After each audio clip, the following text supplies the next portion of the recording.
Hey students, study with Archana Sharma channel में आपका स्वागत है। आज का टॉपिक है प्रस्तावना। भारतीय प्रस्तावना को समझने से पहले हम ये समझ लेते हैं कि प्रस्तावना क्या होती है। प्रस्तावना संविधान के उद्देश्य और प्रयोजनों को स्पष्ट करती है। B.N. गाडगिल ने इस प्रस्तावना की तुलना प्राचीन नाटकों में जो नांदी पाठ हुआ करते थे, मतलब नाटक शुरू होने से पहले नांदी पाठ हुआ करते थे, उससे करते थे। अच्छा, अभी वर्तमान की स्थिति में समझ लेते हैं। फिल्म आने से पहले ट्रेलर रिलीज किया जाता है। ट्रेलर देखकर हम ये समझ जाते हैं कि उस फिल्म की स्टोरी लाइन क्या है, उस फिल्म की स्टार कास्ट क्या है, वो फिल्म एक्शन है, थ्रिल है, ड्रामा है, रोमांस है, क्या सब्जेक्ट पे बेस है, सब कुछ हम समझ जाते हैं। मीनिंग, फिल्म का सारांश या मेनली हम उसमें समझ जाते हैं कि हमें क्या देखने को मिलने वाला है, इसमें क्या क्या है। ठीक वैसे ही संविधान की प्रस्तावना होती है। प्रस्तावना में हमें पता चल जाता है, स्पष्ट हो जाता है कि संविधान के लक्ष्य क्या है, आदर्श क्या है, उस शासन का स्वरूप क्या है, यहाँ तक कि उस राष्ट्र के जीवन मूल्यों का भी हमें पता चल जाता है। भारतीय संविधान की भी यही है। भारतीय संविधान के जो भी आदर्श हैं, लक्ष्य हैं, जो भी हमारे जीवन आदर्श हैं, हमारी वैल्यूज हैं, उन सब को प्रस्तावना में स्थान दिया है, जिससे हमें पता चलता है कि इन सब की, ये सब हमारे संविधान से हमें प्राप्त हुए हैं। एक तरह से ये संविधान की कुंजी है या परिचय पत्र से कह सकते हैं। अब हम बात करते हैं भारतीय प्रस्तावना की। देखिए, प्रस्तावना की बात की जाए तो आधुनिक लिखित संविधानों में सबसे पहले अमेरिका के संविधान ने प्रस्तावना का उल्लेख किया था, उसके बाद दूसरे देशों ने। अच्छा, भारतीय प्रस्तावना जो है इसको उद्देशिका भी कहा जाता है। अच्छा, उद्देशिका क्यों कहा जाता है? क्योंकि 13 दिसंबर, ठीक है, 13 दिसंबर 1946 को जवाहरलाल नेहरू ने जो उद्देश्य प्रस्ताव रखा था, उसी से इस प्रस्तावना की उत्पत्ति हुई है। इसीलिए उद्देश्य प्रस्ताव के आधार पर इसको उद्देशिका भी कहा जाता है। चलिए, यहाँ तक क्लियर हो गया है। अच्छा, एक चीज और, ये जो प्रस्तावना आपके सामने है, ये मूल संविधान में नहीं थी, ठीक है। 42वें संविधान संशोधन से पहले और बाद में थोड़ा सा अंतर है। 42वें संविधान संशोधन 1976 की धारा 2 से 3 शब्द इस प्रस्तावना में अंतः स्थापित किए गए। ये मूल संविधान की प्रस्तावना में नहीं थे ये 3 शब्द। 42वें संविधान संशोधन की 1976 के द्वारा इसमें ये जोड़े गए। कौन से 3 शब्द थे? यहां से पहला था समाजवादी, दूसरा पंथ निरपेक्षता, ठीक है, और तीसरा है अखंडता। ये तीनों शब्द 42वें संविधान संशोधन 1976 के द्वारा प्रस्तावना में जोड़े गए। अब तक प्रस्तावना में एक ही संशोधन हुआ है, 42वां संविधान संशोधन, ठीक है, और उससे 3 शब्द जुड़े हैं, समाजवादी, पंथ निरपेक्षता और अखंडता। क्लियर? अब हम बात करते हैं भारतीय संविधान की प्रस्तावना की। देखिए, ये जो प्रस्तावना है बहुत इंपॉर्टेंट है। कंपटीशन एग्जाम्स में बहुत सारे प्रश्न इसमें से आते हैं, है ना, और एक एक शब्द में डीप नॉलेज है और उनमें से कई प्रश्न बनते हैं। और मेरा मानना तो ये है कि चाहे एग्जाम्स के लिए नहीं, पर हम भारतीय हैं तो हमें प्रस्तावना का ज्ञान होना चाहिए, हमें हमारे आदर्शों का ज्ञान होना चाहिए जो प्रस्तावना में बहुत स्पष्ट रूप से उल्लेखित है। अब हम इसके एक एक शब्द को समझेंगे ताकि प्रस्तावना हमें क्लियर समझ में आ जाए। हम क्या करते हैं, इन एक एक शब्द को, एक एक शब्द समझने से बेहतर है हम इसके स्वरूप और उद्देश्यों के अलग अलग वर्गीकरण करके समझते हैं, जिससे और स्पष्ट हो जाए। चलिए देखिए, सबसे प्रमुख तत्व जो प्रस्तावना की हम बात कर रहे हैं, उनमें सबसे पहले हम ये पता करते हैं कि इस संविधान की या भारत की शक्ति का स्रोत क्या है। पहला प्रश्न यही उठेगा ना दिमाग में कि शक्ति का स्रोत क्या है, तो इस प्रस्तावना से हमें उत्तर मिल जाएगा। जिसने संविधान बनाया है वही शक्ति का स्रोत होगा, इतना पावर उसी के पास होगा। संविधान किसने बनाया है? इन्होंने, हम भारत के लोग। संविधान किन्होंने बनाया है? हम भारत के लोग। अच्छा, जब संविधान सभा ने संविधान बनाया है तो इसमें यहाँ ये क्यों लिखा है, हम भारत के लोग? इससे तो ये अर्थ हुआ ना कि ये संविधान भारत के लोगों ने बनाया है, अंतिम शक्ति जनता में निहित है, पूरी शक्ति का स्रोत भारतीय जनता है, हम भारत के लोग पूरी शक्ति का स्रोत है ना। अच्छा, संविधान सभा के सदस्यों में से कुछ लोगों ने ये बात उठाई कि जब हमने संविधान बनाया है तो यहाँ हम भारत के लोग क्यों रखा जा रहा है। अंबेडकर जी ने बिल्कुल स्पष्ट किया इस चीज को। ये सेम चीज अमेरिका में भी है, अमेरिका में भी ये लाइन है, वी पीपुल ऑफ द, जो वी पीपुल वाली लाइन है वो इसमें भी है, ठीक है।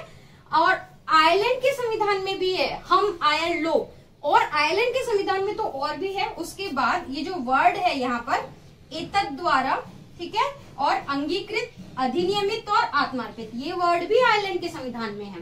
तो अमेरिका का उदाहरण देते हुए अम्बेडकर जी ने कहा कि हम सभी भारतीय जनता का प्रतिनिधित्व कर रहे हैं, तो इस प्रतिनिधित्व के सामर्थ्य से हम ये कह सकते हैं कि ये संविधान भारतीय जनता ने बनाया है, ये संविधान भारत के लोगों ने बनाया है, इसलिए हम ये कह सकते हैं हम भारत के लोग, क्योंकि वो संविधान सभा के सदस्य हम लोगों का ही प्रतिनिधित्व कर रहे थे, हम उनके द्वारा ही तो संविधान निर्मित करवाया है, ठीक है। तो शक्ति किसमें निहित है? भारतीय जनता में। संविधान किसने बनाया है? हम भारत के लोग। संपूर्ण शक्ति, शक्ति का स्रोत है हम भारत के लोग। अब आगे चलते हैं। आगे शब्द क्या है? भारत को एक, मतलब भारत को क्या बनाना चाहते हैं, भारत को क्या स्वरूप देना चाहते हैं। आगे के शब्द संविधान भारत के स्वरूप को स्पष्ट कर रहा है, प्रकृति को स्पष्ट कर रहा है। तो हम स्वरूप की बात कर लेते हैं, वन बाय वन चलेंगे, जो जो पॉइंट बनता है वैसे वैसे, ठीक है। चलिए, सबसे पहले शब्द आ रहा है संपूर्ण प्रभुत्व संपन्न, अपार शक्ति। इस शब्द में अनलिमिटेड पावर, कैसे? वन एक एक शब्द से समझते हैं। देखो, पहला शब्द क्या है? संपूर्ण, पूरी तरीके से, ठीक है। प्रभुत्व, पूरी शक्ति की बात हो रही है, प्रभुत्व है। संपन्न मतलब हम भारत के लोग जो कि संपूर्ण प्रभुत्व संपन्न हैं, पूरी शक्ति हमारे पास है। अच्छा, ये जो प्रभुत्व वाली बात है इसको स्पष्ट कर लेते हैं, क्या होता है प्रभुत्व या संप्रभुता। मतलब भारत अब अपने वैदेशिक और आंतरिक मामलों पर किसी और के अधीन नहीं है, स्वतंत्र हो गया है, किसी के दबाव में नहीं है, किसी की प्रतिबद्धता में नहीं है। वो स्वतंत्रता पूर्वक स्वयं से संबंधित, स्वयं देश के आंतरिक और वैदेशिक निर्णय ले सकता है। आंतरिक मतलब हमारे जो भारत के अंदर के डिसीजन है, सामाजिक हुए, आर्थिक हुए, राजनीतिक हुए। वैदेशिक मतलब किसी देश से शत्रुता करनी है, किसी देश से मित्रता करनी है, संधि करनी है, अंतर्राष्ट्रीय संबंध अन्य देशों से कैसे रखने हैं, हमें अंतर्राष्ट्रीय नीति क्या अपनानी है, ठीक है, राष्ट्रीय हित में हमें कौन सा स्टेप उठाना है, ये सब कोई और हमें नहीं बताएगा, क्योंकि हम किसी और के अधीन नहीं है, हम हमारे ऊपर हम खुद शासन कर रहे हैं। संपूर्ण प्रभुत्व संपन्न है, संपूर्ण शक्ति हमारे पास है, हम किसी के अधीन नहीं है। इसको एक एग्जाम्पल से भी समझा जा सकता है। गोविंदा का गाना था, तो भारत देश ये कह सकता है, क्योंकि अब अंग्रेजों का गुलाम नहीं रहा और किसी विदेशी ताकत का गुलाम हम नहीं रहे हैं अभी, और आंतरिक और बाहरी रूप से हम पूर्ण स्वतंत्र है। तो भारत देश ये कह सकता है दुनिया को, मैं चाहे ये करूं, मैं चाहे वो करूं, मेरी मर्जी, क्योंकि भारत देश संपूर्ण प्रभुत्व संपन्न है, वो अपने निर्णय स्वतंत्रता पूर्वक स्वयं ले सकता है। अब वो किसी के अधीन नहीं, किसी के दबाव में नहीं, किसी प्रतिबद्धता में नहीं, सार्वभौमिक स्वतंत्रता उसके पास है। चलिए, ये शब्द क्लियर हो गया। एक चीज और होती है, ये जब हम पढ़ते हैं तो कई लोग कहते हैं कि भाई हम राष्ट्रमंडल के सदस्य हैं, कॉमनवेल्थ के, और कॉमनवेल्थ तो दासता का परिचायक है, तो फिर हम कैसे कह सकते हैं कि हम संपूर्ण प्रभुत्व संपन्न हैं? देखिए, राष्ट्रमंडल जो है ये ऐसे देशों का संगठन है जो ब्रिटेन के उपनिवेश रहे हैं, इसलिए कहा जाता है कि दासता का परिचायक है। 1939 से जब से ये बना है हम इसके सदस्य हैं, पर हम ये कहेंगे कि राष्ट्रमंडल की सदस्यता होते हुए हम संपूर्ण प्रभुत्व संपन्न हैं। ये दासता का परिचायक नहीं है, क्योंकि उसमें शामिल होना न होना हमारा निजी निर्णय है, किसी और के कहने से हम ये नहीं कर रहे हैं, है ना। और हम रानी के प्रति निष्ठा भी अब नहीं रख रहे हैं, ठीक है। तो हम संपूर्ण प्रभुत्व संपन्न देश हैं, ये हमारा स्वरूप निर्धारित हुआ है। अगला शब्द है समाजवादी। समाजवादी देखिए, हमने समाजवादी के एक तरीके से लोकतांत्रिक स्वरूप को ग्रहण किया है। मतलब आय, जीवन स्तर, प्रतिष्ठा, ऐसे स्तर में कहीं भी विषमता नहीं होनी चाहिए, है ना, सबका कल्याण होना चाहिए। समाजवाद समानता हर क्षेत्र में स्थापित करना चाहता है। अगर हम ये कहें, कोई हमसे ये पूछे कि आपके यहाँ व्यवस्था क्या है, तो हम कहेंगे ना पूंजीवादी ना समाजवादी, हमारे यहाँ मिश्रित अर्थव्यवस्था है। लेकिन हमने समाजवाद के लोकतांत्रिक स्वरूप को ग्रहण किया है ना। हमारी अर्थव्यवस्था तो मिश्रित ही है, पर हमने इस विचारधारा में से जो सामाजिक न्याय है, निष्पक्षता है, समानता है, उसे ग्रहण किया है। और भी अधिक स्पष्ट करें तो हमारे संविधान के नीति निर्देशक तत्वों में बहुत स्पष्ट किया गया है हमने समाजवाद का कौन सा स्वरूप ग्रहण किया है। देखिए, अनुच्छेद 39B नीति निर्देशक तत्वों में, है ना, आप इसे देखेंगे तो आपको समझ में आएगा कि समाजवाद स्पष्ट हो रहा है। इसमें क्या कहा गया है? इसमें कहा गया है कि देश के संसाधनों का सामूहिक हित में उपयोग होना चाहिए। क्या कहा गया है? देश के संसाधनों, सामूहिक हित की बात आ गई। समाजवाद एक क्लियर हो गया, जितने भी देश के संसाधन है वो किसी व्यक्ति विशेष के हित के लिए नहीं, सामूहिक हित के लिए प्रयोग में होने चाहिए। उसके बाद 39C, इसमें कहा गया है धन का केंद्रीकरण पर रोक। मतलब धन एक जगह इकट्ठा नहीं होना चाहिए। एक व्यक्ति विशेष के पास सारा धन इकट्ठा हो गया है और बाकी लोगों में विषमता आ गई है और असमानता फैल गई है, नहीं, धन एक जगह इकट्ठा नहीं होना चाहिए, विषमता नहीं होनी चाहिए। तो इन दोनों अनुच्छेदों से भी हम भारतीय समाजवाद को समझ सकते हैं। ये संविधान में है, नीति निर्देशक तत्वों में। ठीक है, चलिए, समाजवाद क्लियर हो गया। अब उसके आगे चलते हैं, पंथ निरपेक्षता। उसके आगे क्या है? पंथ निरपेक्षता। पंथ निरपेक्षता पर एक वीडियो मैंने पहले बनाया हुआ है, बहुत छोटा सा वीडियो है, पर अगर आप उसे देखेंगे तो आपके धर्मनिरपेक्षता वाला जो मुद्दा है वो बहुत क्लियर हो जाएगा। यहाँ भी दोहरा लेते हैं, पर आप उसे देखिएगा और भी स्पष्ट हो जाएगा। चलिए, पंथ निरपेक्षता।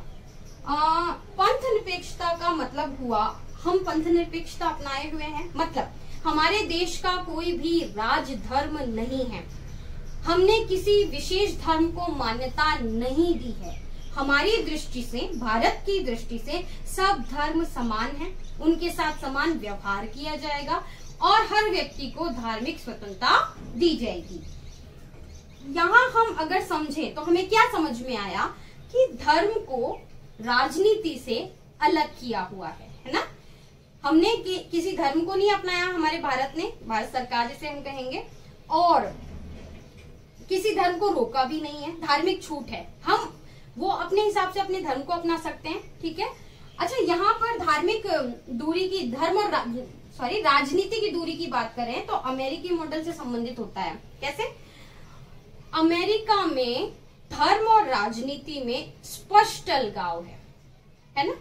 भारत में भी है, धर्म और राजनीति को अलग अलग किया गया है, पर जहां स्पष्ट अलगाव की बात आती है वहां हम ये कहेंगे कि अमेरिकी मॉडल से थोड़ा सा भिन्न है हमारी पंथ निरपेक्षता, क्योंकि हम धर्म में हस्तक्षेप तो नहीं करते हैं, परंतु जहां भारत की एकता, अखंडता, सुरक्षा, शांति की बात आती है वहां हम हस्तक्षेप कर सकते हैं। तो हमारी पंथ निरपेक्षता अमेरिकी मॉडल से थोड़ी सी भिन्न है।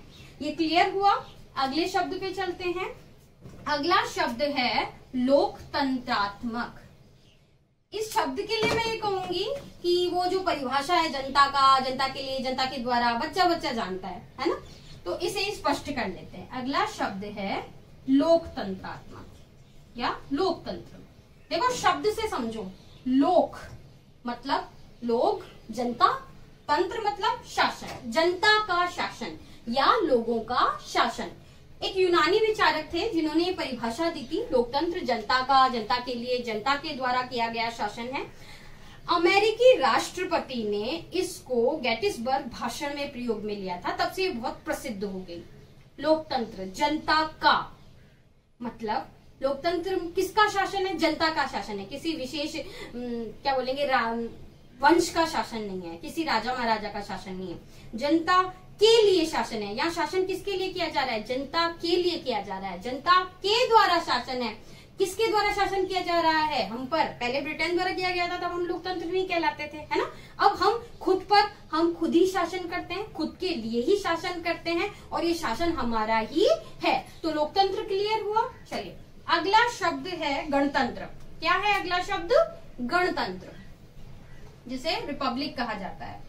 एक इंटरेस्टिंग बात बताऊंगी, 1947 में हम स्वतंत्र हो गए थे, पर क्या हम रिपब्लिक थे? नहीं। 26 जनवरी 1950 के बाद हमें गणराज्य घोषित किया गया था। गणराज्य, इसकी दो कंडीशन से हम इसे क्लियर कर सकते हैं। पहला, गणराज्य वो देश होता है जहां का सर्वोच्च पद वंशानुगत ना हो, निर्वाचित हो, है ना। अप्रत्यक्ष, प्रत्यक्ष, वो अलग अलग कंडीशंस हैं। दूसरा, उसका सीमित कार्यकाल हो। भारत में यही है। भारत का सर्वोच्च पद कौन सा है? राष्ट्रपति। राष्ट्रपति का पद वंशानुगत नहीं है ना, और सीमित कार्यकाल भी है। इन कंडीशंस के हम गणतंत्र घोषित होते हैं 26 जनवरी 1950 से, क्योंकि उससे पहले हम रानी के प्रति निष्ठा रखते थे, ब्रिटेन की महारानी के प्रति निष्ठा रखते थे। क्लियर? और एग्जाम्पल से इसे समझें तो ब्रिटेन और जापान में गणतंत्र की स्थिति नहीं है। क्यों? क्योंकि वहां का सर्वोच्च पद वहां के सम्राट के अधीन है। क्लियर हुआ गणराज्य। अब हम आगे बढ़ते हैं। आगे इन्होंने क्या है, ये जो स्वरूप निर्धारित किया है उसके लिए, बनाने के लिए और उसके समस्त नागरिकों को क्या देना चाह रहे हैं, क्या उद्देश्य है समस्त नागरिकों के लिए। तो अब हम बात करेंगे उद्देश्यों की। उद्देश्य में क्या है? पहला, सामाजिक, आर्थिक, राजनीतिक न्याय। क्या उद्देश्य है? न्याय। किस तरह का न्याय? सामाजिक, आर्थिक और राजनीतिक। क्या उद्देश्य है? न्याय। ये जो न्याय की संकल्पना है ये रूसी क्रांति 1917 से प्रभावित है। ठीक है, तो हमारे यहाँ न्याय की संकल्पना को लिया गया है। न्याय उद्देश्य है, सामाजिक, आर्थिक, राजनीतिक न्याय हम दिलाना चाहते हैं अपने नागरिकों को। न्याय मतलब एक तरह से हम कहेंगे निष्पक्षता, सर्वसाधारण का कल्याण, निष्पक्ष भाव से, समानता से सबको सामाजिक, आर्थिक, राजनीतिक अधिकारों की प्राप्ति हो। उसके बाद अगला शब्द है विचार, अभिव्यक्ति, विश्वास, धर्म, उपासना की स्वतंत्रता। अगला उद्देश्य हमारा क्या है? स्वतंत्रता। अगला उद्देश्य क्या है हमारा? स्वतंत्रता। ये जो स्वतंत्रता है, देखो, विचार, अभिव्यक्ति, विश्वास, धर्म और उपासना, आपने मौलिक अधिकार पढ़े होंगे और हम आगे इसको पढ़ाएंगे आगे की वीडियोस में, तब आप देखिएगा कि स्वतंत्रता पूरी तरह से मूल अधिकारों में सुनिश्चित हो रही है। यहाँ तक कि इतना अधिकार है कि अगर ये हमें स्वतंत्रता प्राप्त नहीं होती तो हम न्यायालय में जा सकते हैं, कोर्ट में जा सकते हैं। ब्रिटिश काल में देखो ये स्वतंत्रता ना बहुत मुश्किल से मिली है। भारतीय स्वतंत्रता संग्राम लड़ा गया, पूरा संघर्ष किया गया, तब हमें ये स्वतंत्रता मिली है। तो ये तो निश्चित है कि नागरिकों को प्राप्त होनी चाहिए। ब्रिटिश काल में विचार रखने की स्वतंत्रता नहीं थी, अभिव्यक्ति की स्वतंत्रता नहीं थी, विश्वास की स्वतंत्रता नहीं थी। ये सब स्वतंत्रता हमें दी गई। हम अपने विचार कोई भी रख सकते हैं, हमारा खुद का ये दृष्टिकोण रहेगा कि हम कौन से विचार रखते हैं। हम अभिव्यक्ति कर सकते हैं, लोकतंत्र में प्रत्येक व्यक्ति को अपनी अभिव्यक्ति करने का अधिकार है। हम किसी भी विश्वास, धर्म और उपासना को अपना सकते हैं। ठीक है, तो स्वतंत्रता क्लियर हुआ। आगे बात करते हैं प्रतिष्ठा और अवसर की समता। अगला उद्देश्य हमारा क्या है? समता। चलिए देखो, स्वतंत्रता, समानता, ये सब मूल अधिकारों में क्लियर हो रहा है ना। तो अगला उद्देश्य क्या है? समता, सबको समान माना गया है। प्रतिष्ठा की समता, समान रूप से हर व्यक्ति की भारतीय या व्यक्ति होने के कारण, उसके व्यक्तित्व की पवित्रता के कारण हम प्रतिष्ठा मानते हैं। ब्रिटिश काल में किसी व्यक्ति को व्यक्ति होने के कारण या भारतीय होने के लिए प्रतिष्ठा प्राप्त नहीं थी, वहां तो काले गोरे का भेद था, कहां से प्रतिष्ठा प्राप्त होगी। अगला है अवसर की समानता। लोक नियोजन में अनुच्छेद 16 हर व्यक्ति को धर्म, मूल, वंश, जाति, लिंग, जन्म स्थान किसी के आधार पर भेदभाव नहीं किया जाएगा। अनुच्छेद 15 और प्रत्येक व्यक्ति को समान रूप से अवसर की समानता प्राप्त होगी। तो समता क्लियर हुआ। अच्छा, एक चीज और है, ये जो स्वतंत्रता और समता है और फिर आगे जो हम शब्द पढ़ेंगे ये बंधुता, ये फ्रांसीसी क्रांति से प्रभावित है। ठीक है, चलिए ये समता तक हो गया अपना। प्राप्त कराने के लिए, ये उद्देश्य प्राप्त कराने के लिए क्या करेंगे हम, उन सब में व्यक्ति की गरिमा, देखिए व्यक्ति की गरिमा, अच्छा यहां क्या बोलेंगे, व्यक्ति की गरिमा, राष्ट्र की एकता, हाँ राष्ट्र की एकता और अखंडता। हम क्या करा रहे हैं, प्रत्येक व्यक्ति की गरिमा को स्वीकार कर रहा है संविधान की, व्यक्ति के व्यक्तित्व होने में उसकी गरिमा है। अनुच्छेद 21 में हमें प्राण और दैहिक स्वतंत्रता दी है, उसके अंदर व्यक्ति की गरिमा भी अंतर्निहित है। राष्ट्र की एकता और अखंडता, देखो ये शब्द बहुत अच्छे हैं, इन्हें हमें समझना चाहिए। पहली बात तो अखंडता बाद में जोड़ा गया था, अच्छा अखंडता जोड़ने से एकता को और मजबूती आई है। अच्छा इन दोनों शब्दों को अगर हम एक्सप्लेन करें कि राष्ट्र की एकता और अखंडता को कैसे समझेंगे, देखिए एकता मतलब एक होने की इच्छा, ये तो हमारी भावना है, तो एकता तो हो गई भावनात्मक, और अखंडता मतलब हम खंडित नहीं होंगे, खंडित नहीं होने देंगे हमारे क्षेत्र को, तो ये भौगोलिक क्षेत्र वाली बात आ गई कि हम खंडित नहीं होने देंगे। अनुच्छेद 1 भारत राज्यों का संघ है, इसमें अखंडता है, इसमें एकता है, तो ये हो गई अखंडता। तो व्यक्ति की गरिमा, राष्ट्र की एकता और अखंडता सुनिश्चित करने वाली बंधुता, ये फ्रांसीसी क्रांति वाला शब्द जो मैंने अभी कहा था, बंधुता का मतलब क्या होगा, यहां कर देते हैं, फ्रांसीसी क्रांति के इक्वल समझ में आ जाएगा आपको। बंधुता, बंधुता मतलब भाईचारा, आपसी मिलजुल के रहना, ये तो हमारी सांस्कृतिक विरासत है। हम बहुलवादी संस्कृति होते हुए भी सब मिलकर रहते हैं, है ना, अल्पसंख्यकों को भी समान दर्जा देते हैं, भाई के बराबर मानते हैं।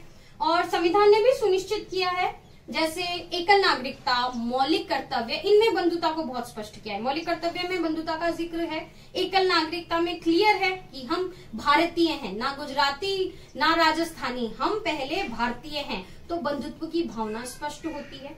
आगे बढ़ते हैं, बढ़ाने के लिए दृढ़ संकल्प होकर अपनी इस संविधान सभा में आज तारीख 26 नवंबर 1949, तारीख बहुत इंपॉर्टेंट है, क्या डेट है ये, 26 नवंबर 1949, 1949, इसको संविधान दिवस और विधि दिवस भी कहा जाता है 26 नवंबर को। क्यों? क्योंकि इस दिन हमने ये संकल्प लिया था, एक तरह से इस संविधान को स्वीकार कर लिया था, है ना। इस तारीख से वैसे 16 अनुच्छेद लगभग लागू हो गए थे, है ना। पूरा संविधान तो 26 जनवरी 1950 को लागू हुआ था, वो कुछ कारण थे जो हम आगे स्पष्ट करेंगे अगले वीडियोस में। तो 26 नवंबर 1949 डेट इंपॉर्टेंट है, याद कीजिएगा। अच्छा, फिर हिंदी में भी बहुत स्पष्ट किया गया है, भाई हमारी संस्कृति है तो हिंदी में भी बहुत इस तारीख को स्पष्ट किया गया है। मिति मार्गशीर्ष शुक्ल सप्तमी संवत 2006 विक्रमी को एतद द्वारा, मतलब हमारे द्वारा, है ना, एतद द्वारा, हमारे द्वारा इस संविधान को, अभी ये जो 3 शब्द हैं बहुत प्रश्न बनते हैं और कहीं ना कहीं बहुत इंपॉर्टेंट भी है ये। क्या शब्द है? पहला अंगीकृत, एक एक शब्द को समझते हैं हम यहाँ पे। अंगीकृत स्वीकार करना, ग्रहण करना, अधिनियमित उसको लागू करना, आत्मार्पित स्वयं को, हम सबको समर्पित करना। इस दिन हम लोगों ने इस संविधान को अडॉप्ट कर लिया है, ग्रहण कर लिया है, स्वीकार कर लिया है, मतलब अंगीकृत कर लिया है। इस संविधान को अधिनियमित कर लिया है, लागू कर दिया है। 16 अनुच्छेद तो हो ही गए थे ना, और एक तरह से संविधान बन गया था, तैयार हो गया था, सबको पता था कि हमारा संविधान है, और इस दिन 16 अनुच्छेद भी लागू हो गए थे। तो अधिनियमित कर लिया है, लागू कर दिया है, आत्मार्पित, इस संविधान को हमने स्वयं को और हम सब भारतीयों को अर्पित कर दिया है, मतलब समर्पित कर दिया है, ये हमारा संविधान है।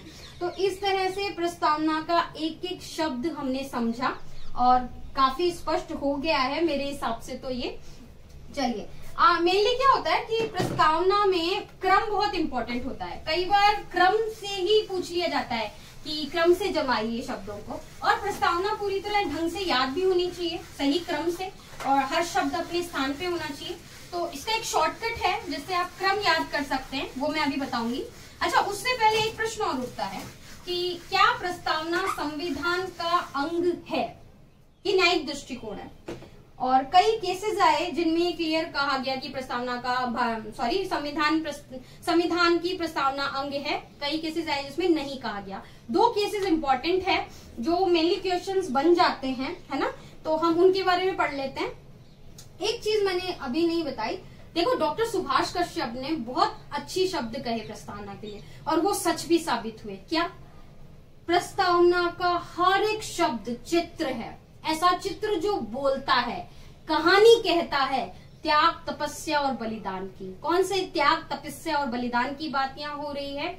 यहाँ बात हो रही है हमारे स्वतंत्रता संग्राम के दौरान जो हमने त्याग, तपस्या और बलिदान किया था, है ना। तो बहुत प्यारी कोटेशन है और बहुत चरितार्थ भी होती है कि सच में ये एक एक शब्द, एक एक उद्देश्य, एक एक स्वरूप हमारी राष्ट्र के मूल्यों को, जीवन दर्शन को अभिव्यक्त कर रहा है। ठीक है, चलिए हम वो न्यायिक दृष्टिकोण क्लियर कर लेते हैं। 2 केसेस की बात हम कर रहे थे, उनको स्पष्ट कर लेते हैं। पहला जो हम केस पढ़ रहे हैं, ठीक है, वो हम पढ़ रहे हैं, ये होगा हाँ बैरूवारी यूनियनवाद 1960। बैरूवारी यूनियनवाद 1960। इस वाद में ये कहा गया कि प्रस्तावना संविधान का अंग नहीं है। क्लियर? लेकिन प्रस्तावना की इंपॉर्टेंस इन्होंने भी क्लियर की। इन्होंने कहा कि संविधान बनाने वाले के विचारों के जानने की कुंजी है प्रस्तावना। तो इंपॉर्टेंस इन्होंने मानी पर संविधान का अंग नहीं माना। उसके बाद बहुत फेमस एक केस है जो हम बार बार पढ़ेंगे क्योंकि उसके डिसीजंस बार बार संविधान को प्रभावित करेंगे, है ना, बहुत महत्वपूर्ण भी है। ये है केशवानंद भारती बनाम केरल राज्य 1973। क्या केस है ये? केशवानंद भारती बनाम केरल राज्य 1973। इसमें क्या कहा गया? इसमें कहा गया कि प्रस्तावना संविधान का अंग है, कि प्रस्तावना में संशोधन किया जा सकता है, पर इसके साथ एक कंडीशन लगा दी। प्रस्तावना को मौलिक ढांचे का तत्व बता दिया, उसको शामिल कर लिया मौलिक ढांचे में, इसलिए हम संशोधन कर सकते हैं परंतु उसके मौलिक ढांचे में परिवर्तन नहीं कर सकते। अब ये मौलिक ढांचा क्या है? इस केस से ही मौलिक ढांचे की अवधारणा आई। हालांकि इन्होंने कोई परिभाषित नहीं किया कि मौलिक ढांचा किसे कहेंगे, पर अगर हम समझें तो हम इस तरह समझ सकते हैं, मौलिक ढांचा मतलब मूल स्वरूप। संशोधन कर सकते हैं परंतु संविधान के मूल स्वरूप में परिवर्तन नहीं होना चाहिए। देखो जब संविधान लागू हुआ था तब से लेके आज तक परिस्थितियां बदल गई है, तो ये तो क्लियर है कि संशोधन होंगे परंतु मौलिक ढांचा परिवर्तन नहीं होना चाहिए। संविधान का मूल स्वरूप जो हमने ग्रहण किया है उसमें परिवर्तन नहीं होना चाहिए। अच्छा, इस मौलिक ढांचे में देखो डेमोक्रेसी है, रिपब्लिक है, संसदीय प्रणाली है, न्यायिक पुनरावलोकन है, इन सबको शामिल किया गया है और प्रस्तावना को भी शामिल किया गया है। चलिए ये बात क्लियर हो गई। एक चीज और, इस केशवानंद भारती बनाम केरल राज्यवाद में 1973 में संविधान की आंख की बात की गई। क्या है संविधान की आंख? प्रस्तावना। भारतीय संविधान की आंख है प्रस्तावना। किस आधार पे?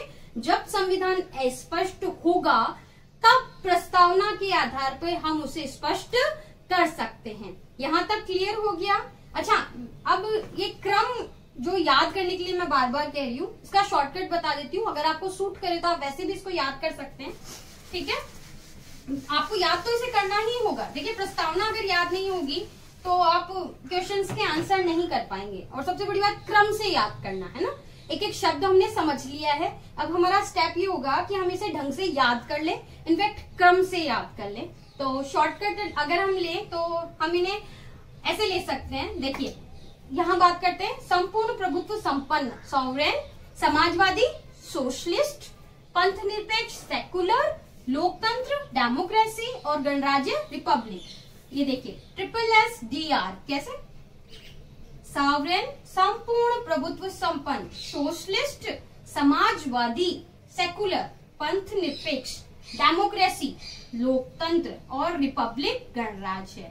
इस तरह याद कर लो, SSSDR हो जाएगा। चलिए उसके बाद हम बात करते हैं न्याय, स्वतंत्रता, समता, मतलब जस्टिस, न्याय, लिबर्टी, स्वतंत्रता और इक्वेलिटी